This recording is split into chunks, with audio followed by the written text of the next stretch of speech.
19h15 de Zobré Web TV. Les titres. Fabrique d'aliments pour animaux d'élevage, la société Faso-Goulgo désormais fonctionnelle. Clôture de la 5e édition de la vitrine internationale du tourisme, de l'hôtellerie et de la restauration de Ouagadougou, un vibrant hommage aux acteurs de la vitrine internationale du tourisme, de l'hôtellerie et de la restauration. Bonsoir mesdames et messieurs, bienvenue dans ce 19h15. Le Premier ministre Harim Talba Jean-Emmanuel Ouédraogo a lancé ce mardi 6 mai 2025 à Koubri les activités de la société burkinabé de fabrique d'aliments pour animaux d'élevage dénommée Faso-Goulgo. Cette unité industrielle mettra à la disposition des éleveurs burkinabés une variété d'aliments pour leur cheptel et la pisciculture. Née de la nationalisation de la société de fabrique d'aliments pour bétail Sofab, la nouvelle société d'État Faso-Goulgo est désormais opérationnelle 5 mois après sa création. Suivez le reportage.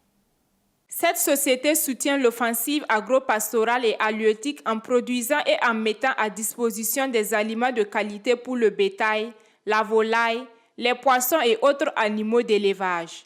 En tant qu'entreprise d'État, elle a pour mission, entre autres, de développer un mécanisme d'approvisionnement durable en matières premières pour ses activités et de contribuer à la mise en œuvre des politiques et stratégies liées à la production animale.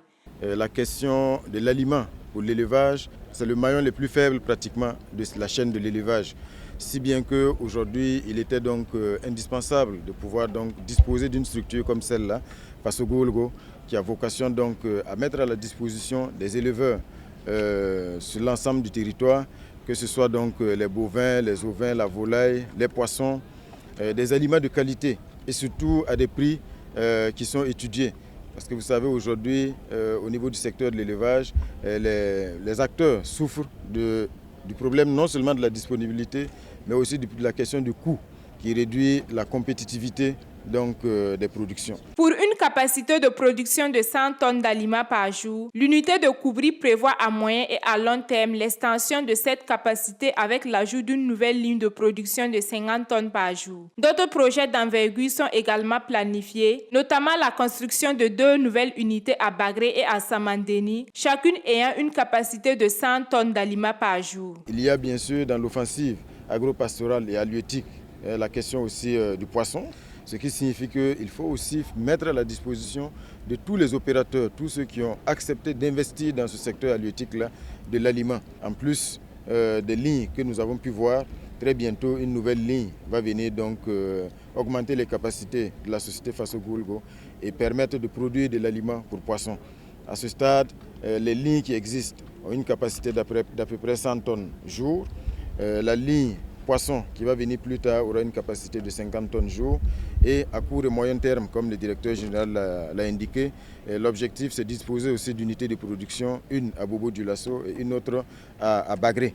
Donc c'est pour dire véritablement que c'est un maillon extrêmement stratégique qui devrait permettre de mieux accompagner, de mieux structurer la filière donc, de l'élevage dans son ensemble et permettre à tous ceux qui acceptent d'investir dans ce secteur-là de disposer de l'aliment de qualité, en quantité et à des coûts vraiment accessibles. Faso-Goulgo est une réponse innovante et structurante pour relever les défis persistants dans la chaîne de valeur des aliments pour animaux d'élevage. Par son action, cette société participe à l'amélioration de la sécurité alimentaire et nutritionnelle tout en créant des opportunités économiques pour les acteurs de la filière agro-pastorale.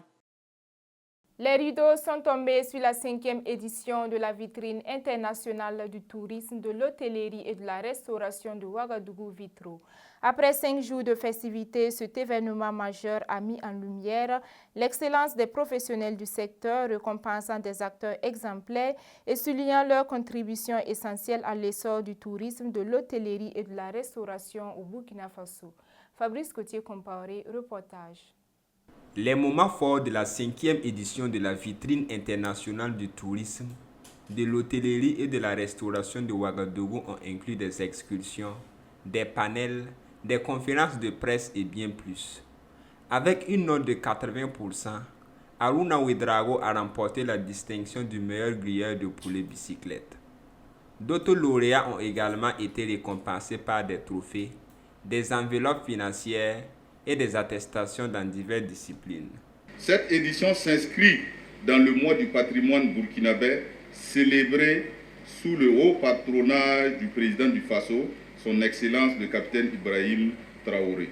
Cet événement permet de valoriser, protéger et faire rayonner notre patrimoine à travers le tourisme, l'hôtellerie et la restauration.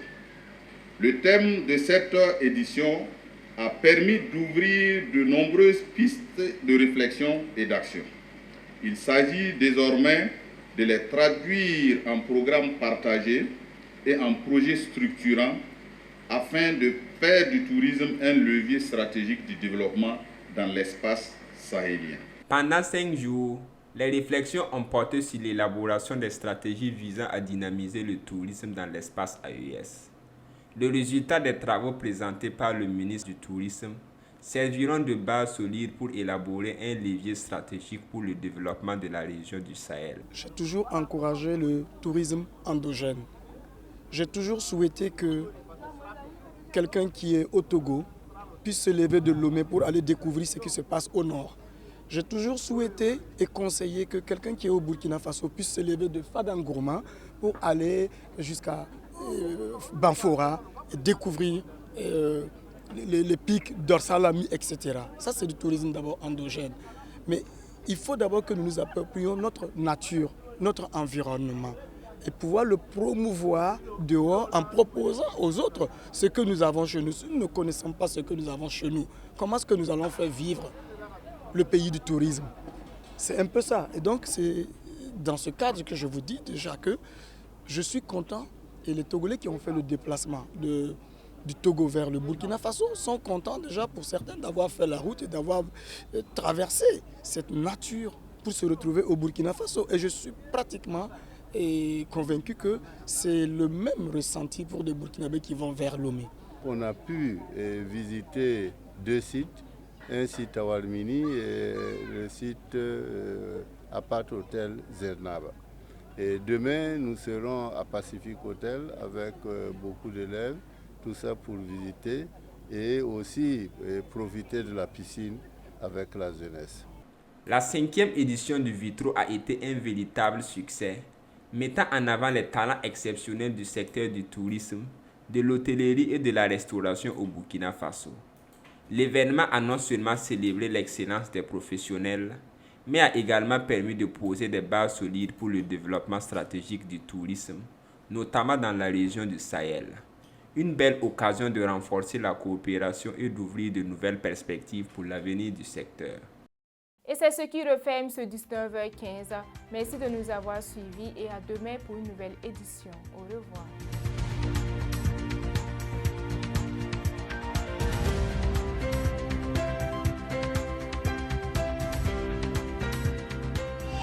Sobre Web TV, la Web TV au-delà de vos attentes.